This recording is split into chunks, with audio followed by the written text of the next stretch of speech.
ओम नमो भगवते वासुदेवाय। भगवान के विधान में संतोष, अनिच्छा या परीक्षा से जो कुछ भी हानि, लाभ, सुख, दुख की प्राप्ति होती है, वह उसको परमात्मा का दयापूर्ण विधान समझकर सदा समान भाव से संतुष्ट, निर्विकार और शांत रहता है। शरणागत भक्त भगवान के कड़े से कड़े विधान को सहर्ष सादर स्वीकार करता है। जैसे डॉक्टर फोड़े में चीरा देकर मरीज को रोग मुक्त कर देता है, वैसे ही भगवान भक्त को कभी कभी कष्ट रूपी चीरा देकर उसे निरोगी बना देता है। तो चलिए अब आगे बढ़ते हैं प्रथम स्कंद के चतुर्दश अध्याय की ओर, जिसका नाम है अपशकुन देखकर महाराज युधिष्ठिर का शंका करना और अर्जुन का द्वारका से लौटना। सूत जी कहते हैं, स्वजनों से मिलने और पुण्य श्लोक भगवान श्री कृष्ण अब क्या करना चाहते हैं, ये जानने के लिए अर्जुन द्वारका गए हुए थे। कई महीने बीत जाने पर भी अर्जुन वहां से लौटकर नहीं आए। धर्मराज युधिष्ठिर को बड़े भयंकर अपशकुन दिखने लगे। उन्होंने देखा काल की गति बड़ी विकट हो गई है। जिस समय जो ऋतु होनी चाहिए उस समय वह नहीं होती और उनकी क्रियाएं भी उल्टी हो जाती हैं। लोग बड़े क्रोधी, लोभी और असत्य परायण हो गए हैं। अपने जीवन निर्वाह के लिए लोग पापपूर्ण व्यापार करने लगे हैं। सारा व्यवहार कपट से भरा हुआ होता है। यहाँ तक कि मित्रता में भी छल मिलना रहता है। पिता माता, सगे संबंधी, भाई और पति पत्नी में भी झगड़ा ठंडा रहने लगा है। कली काल के आ जाने से लोगों का स्वभाव ही लोभ, दंभ आदि अधर्म से अभिभूत हो गया है और प्रकृति में भी अत्यंत अरिष्ट सूचक अपशकुन होने लगे हैं। ये सब देखकर युधिष्ठिर ने अपने छोटे भाई भीमसेन से कहा। युधिष्ठिर ने कहा, भीमसेन, अर्जुन को हमने द्वारका इसलिए भेजा था कि वह वहां जाकर पुण्य श्लोक भगवान श्री कृष्ण क्या कर रहे हैं इसका पता लगा आए और संबंधियों से मिल भी आए। तब से 7 महीने बीत गए, किंतु तुम्हारे छोटे भाई अब तक नहीं लौट रहे हैं। मैं ठीक ठीक ये नहीं समझ पाता हूँ कि उनके न आने का क्या कारण है। कहीं देवऋषि नारद के द्वारा बतलाया हुआ वह समय तो नहीं आज पहुंचा है जिसमें भगवान श्री कृष्ण अपने लीला विग्रह का संवरण करना चाहते हैं।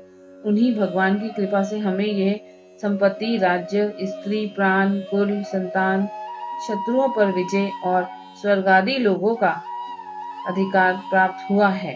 भीमसेन, तुम तो मनुष्यों में व्याघ्र के समान बलवान हो। देखो तो सही, आकाश में उल्कापाती, पृथ्वी में भूकंपादि और शरीरों में रोग आदि कितने भयंकर अपशकुन हो रहे हैं।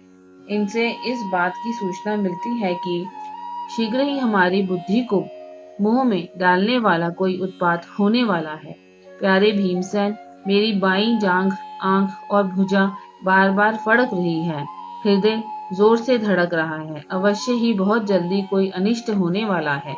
देखो, ये सियारिन उदय होते हुए सूर्य की ओर मुंह करके रो रही है। अरे, उसके मुंह से तो आग भी निकल रही है। यह कुत्ता बिल्कुल निर्भय सा होकर मेरी ओर देखकर चिल्ला रहा है। भीमसेन, गौ आदि अच्छे पशु मुझे अपने बाएं करके जाते हैं और गधे आदि बुरे पशु मुझे अपने दाहिनी ओर कर लेते हैं। मेरे घोड़े आदि वाहन मुझे रोते हुए दिखाई देते हैं। यह मृत्यु का दूत पेडुरखी उल्लू और उसका प्रतिपक्षी कौवा रात को अपने कर्ण कठोर शब्दों से मेरे मन को कपाते हुए विश्व को सूना कर देना चाहते हैं। दिशाएं धुंधली हो गई हैं। सूर्य और चंद्रमा के चारों ओर बार बार मंडल बैठते हैं। यह पृथ्वी पहाड़ों के साथ कांप उठती है। बादल बड़े जोर जोर से गरजते हैं और जहां तहां बिजली भी गिरती ही रहती है। शरीर को छेदने वाली एवं धूली वर्षा से अंधकार फैलाने वाली आंधी चलने लगी है। बादल बड़ा डरावना दृश्य उपस्थित करके सब और खून बरसाते हैं। देखो, सूर्य की प्रभा मंद पड़ गई है। आकाश में ग्रह परस्पर टकराया करते हैं। भूतों की घनी भीड़ में पृथ्वी और अंतरिक्ष में आग सी लगी हुई है। नदी, नद, तालाब और लोगों के मन शुद्ध हो रहे हैं। घी से आग नहीं जलती।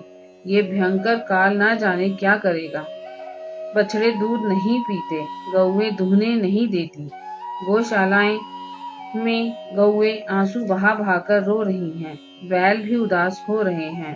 देवताओं की मूर्तियां रो सी रही हैं। उनमें से पसीना चूने लगता है और वह हिलती डुलती भी हैं। भाई, ये देश, गांव, शहर, बगीचे, खाने और आश्रम श्रीहीन और आनंद रहित हो गए हैं।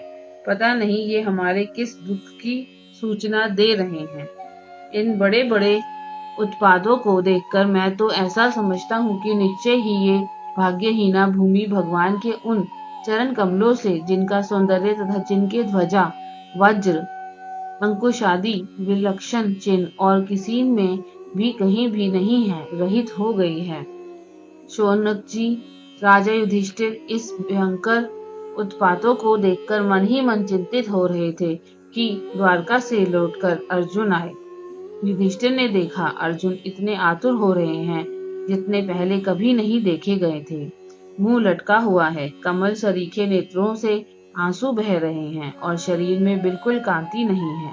उनको इस रूप में अपने चरणों में पड़ा देखकर युधिष्ठिर घबरा गए। देवर्षि नारद की बातें याद करके उन्होंने सुहृदयों के सामने ही अर्जुन से पूछा। युधिष्ठिर ने कहा, भाई, द्वारकापुरी में हमारे स्वजन संबंधी मधु, भोज, दर्शाह, आव, सात्वत, अंधक और वंशी यादव कुशल से तो हैं।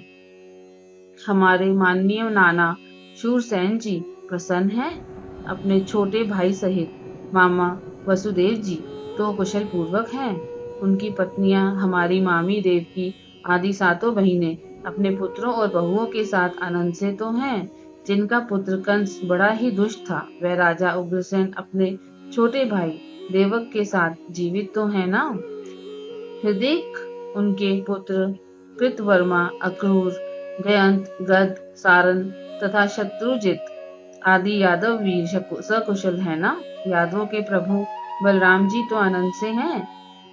वृष्णि वंश के सर्वश्रेष्ठ महारथी प्रद्युम्न सुख से तो हैं। युद्ध में बड़ी फुर्ती दिखाने वाले भगवान अनिरुद्ध आनंद से है ना।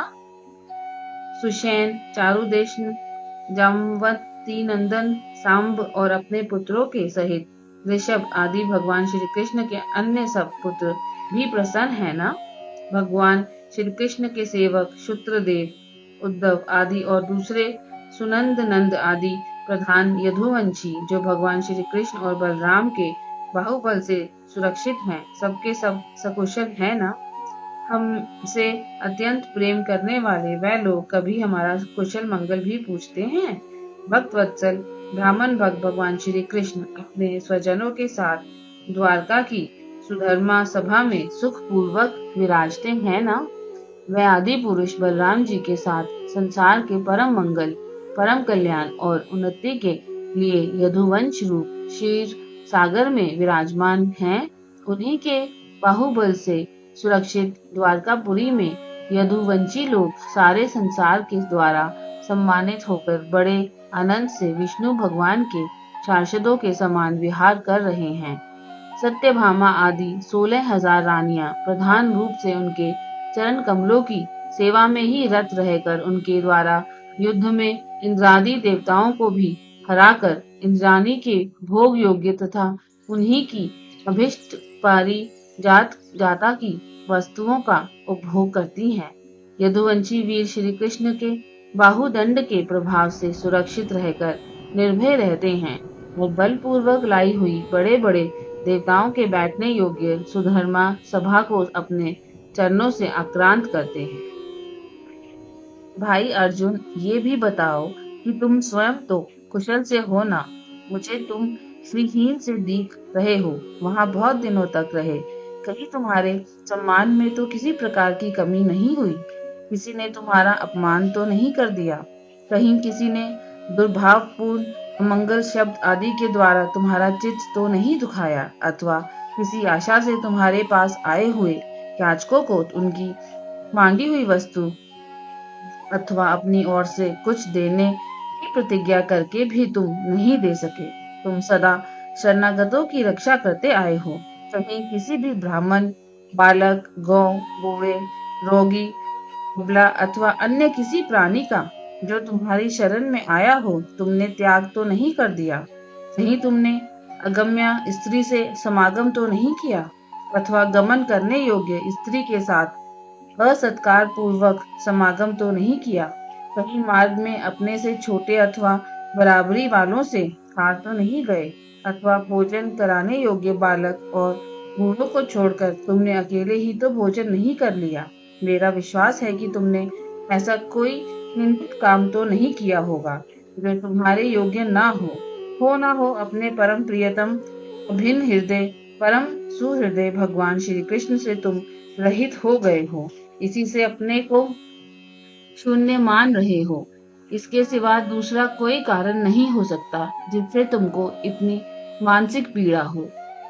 ओम नमो भगवते वासुदेवाय।